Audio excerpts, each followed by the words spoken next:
All right, we are heading into the final week of the Tampa Bay Buccaneers preseason. And as things become more and more clear when it comes to the 53-man roster, we have 5 players that need an absolute Hail Mary if they want to make this team come final cuts over the weekend. I'm Evan Winter with A to Z Sports. Let's go ahead and break it down. Before we do that, though, make sure you hit that like and subscribe button so we can keep this train rolling. So, number 1 on this list, and I think we all know who this is.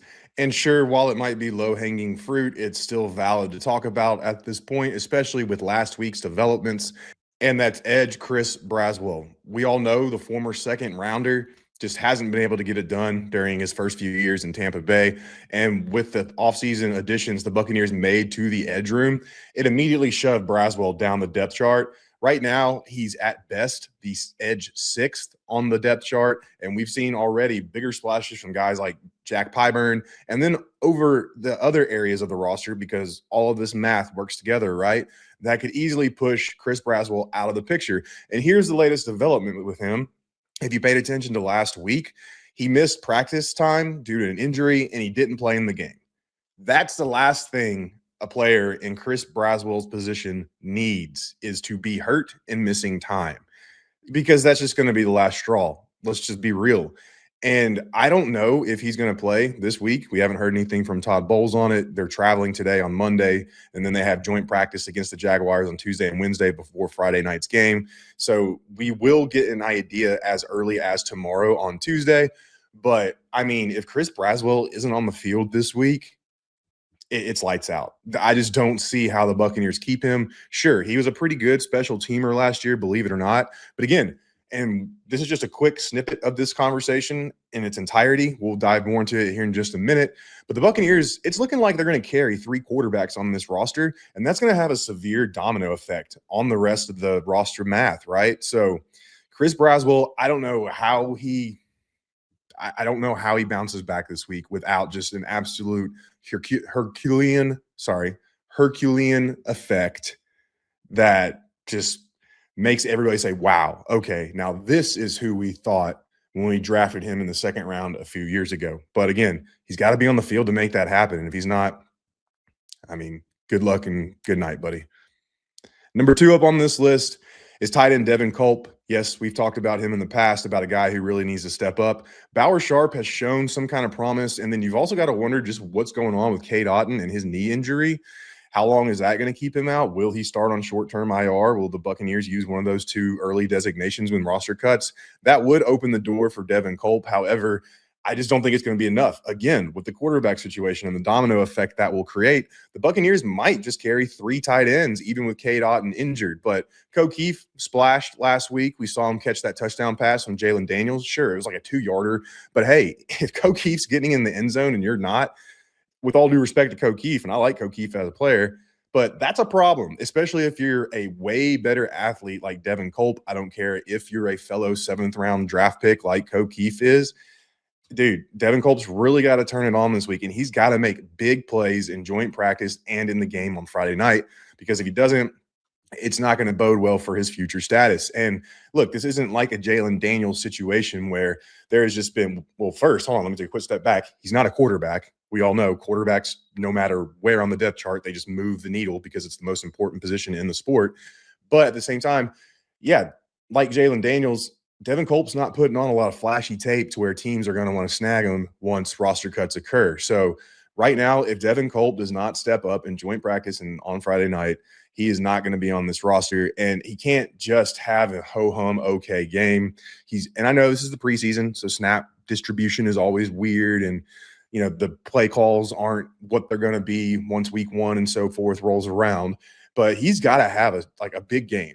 I'm not talking about 100 yards, 3 touchdowns, anything like that, but he needs a good solid 5 receptions, 50 yards, touchdown type day, to where he is just on the field making plays on a consistent basis. And so far, he just hasn't been able to do that. Even in practices, he struggled in practices. So, that's the only way Devin Culp makes this roster, unless we're talking about some kind of serious injury. Up next is Connor Bazelak. This is simply a byproduct of Jalon Daniels. I mean, the Buccaneers literally sat Connor Bazelak last week to get Jalon Daniels more work, since Jake Browning was now back in the routine and back at practice, ready to play, so on and so forth. And Bazelak, I mean, I don't see a world where Jalon Daniels doesn't get more reps this weekend. I don't think Baker Mayfield's going to play. That means Jake Browning's going to be in the mix as well. He should be. And so, how much time is Connor Bazelak going to get? You would think, based on just what Todd Bowles said last week, he would be the next man up. But at the same time, man, I want to see more of Jalon Daniels if I'm this coaching staff, especially they talking about the mental side of things and the QB center exchange issues that he's been having. I mean, we saw it against the Chiefs. Still, I want to see just what this kid can do because he's gotten better from week to week. And if that means it's cutting into another guy like Connor Bazelak's playtime, I don't care. And that's why Connor Bazelak, when he does play this weekend, he has got to absolutely ball out. I mean, I'm talking Jalon Daniels level of balling out. He's got to show that he can do that if he even wants to have a whiff at making this team. And that's nothing on Connor Bazelak. I mean, his progress has been well documented over the last couple of years. And while, again, Jalon Daniels has outperformed him, there's still a lot of encouraging things to like about Connor Bazelak. But he's got to get the job done this weekend, point blank. And he should have a pretty solid cast to go out there and do that with if he is the second guy up, just to kind of even out that playing time advantage that Jalon Daniels had last week. Then he should have a pretty solid set of players around him to make some plays.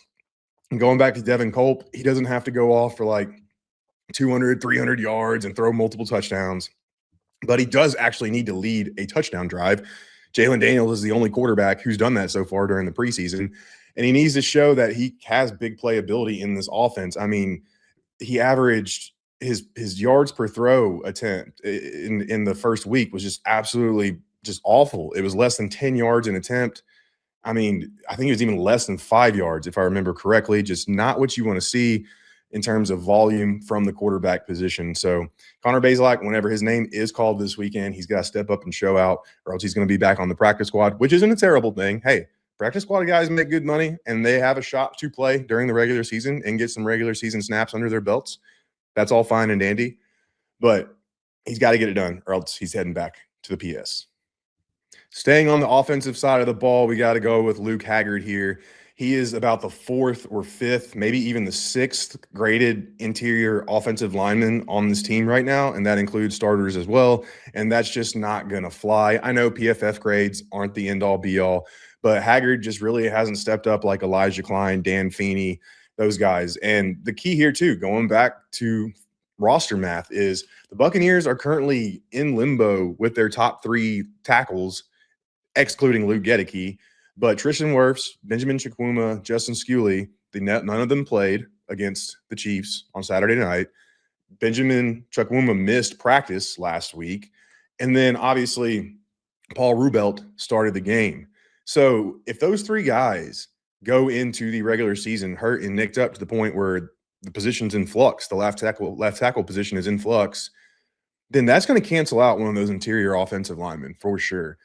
And I don't know if the Bucs will do that. They'll probably put one of those guys on short-term IR because it's kind of crazy to think to carry 4 tackles on the 53-man roster. I mean, including the starting position, you have that, and then you have 3 more. That's 5 tackles overall on your roster, which doesn't make a lot of sense. Actually, it makes 0 sense. So that's probably the case. A guy like Billy Schrauth goes on short-term IR, or maybe Benjamin Chukwuma, or even Justin Sculey, just depending on how severe those injuries are.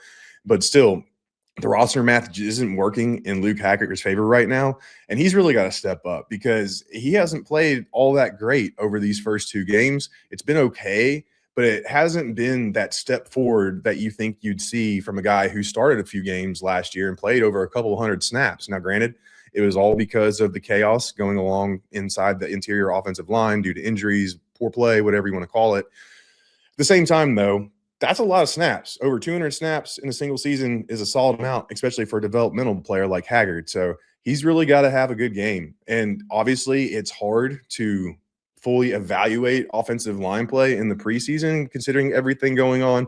But if he just goes out there and mauls dudes and is just putting them on the ground, keeping his own, holding his own in pass protection, that should be enough to maybe surpass a guy like Dan Feeney or Elijah Klein. However, those 2 guys have been playing pretty well themselves over the last couple of weeks, so it just remains to be seen.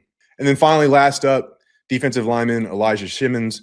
Now with Vita Vea back in the fold, the Buccaneers have their top 6 guys. They're not going to put Vita Vea on IR or anything like that. And so, again, roster math, and I hate to beat a dead horse, but the 3 quarterback potential, that means the Buccaneers aren't going to carry any more than 6 defensive linemen on this roster. So you've got Kalijah Kancey, Vita Vea, A'Shawn Robinson, Nacho, DeMonte Capehart, and then Elijah Roberts. There's your 6 guys right there, and all 6 of them are warranted. I don't think anybody's bumping them out. So unless Elijah Simmons just totally just goes off the rails in a good way and is pushing the pocket, eating up gaps, things of that nature, I just don't think he's gonna make this 53-man roster, which again, not a bad thing to go to the practice squad. And we've seen Elijah Simmons play some pretty solid snaps when his name is called up. Still, though, he's got to really get it done this week, or else, unfortunately, it's just the end of the road for his chances at making the 2026 53-man roster. So what do y'all think? Did I hit it on the head? Did I leave anybody off the list? Who are your guys who absolutely just have to show out this week in order to make the team? Let me know in the comments, and we'll talk about it. Don't forget to hit that like and subscribe button. But until next time, keep your eyes on A to Z Sports Bucs, and we'll see you around.